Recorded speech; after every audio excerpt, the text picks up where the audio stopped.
গোলাপি আর সাদা বিড়ালের মজার কেকের গল্প। এক ছিল রঙিন একটি ছোট্ট টাউন, ক্যাটিভিল। সেখানে থাকত দুটি খুবই মিষ্টি বিড়াল।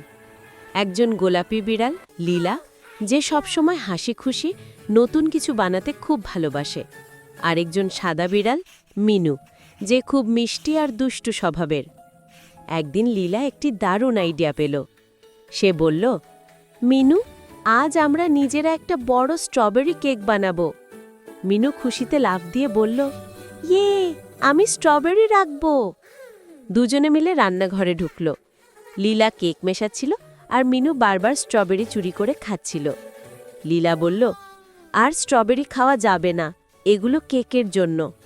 মিনু লজ্জা পেয়ে হেসে ফেলল।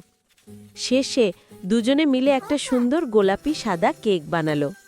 উপর থেকে স্ট্রবেরি সাজিয়ে তারা বলল, এটাই ক্যাটিভিলের সেরা বন্ধুত্বের কেক। তারপর তারা দোকানে নিয়ে গেল আর সবাই তাদের কেক খেয়ে খুব খুশি হল।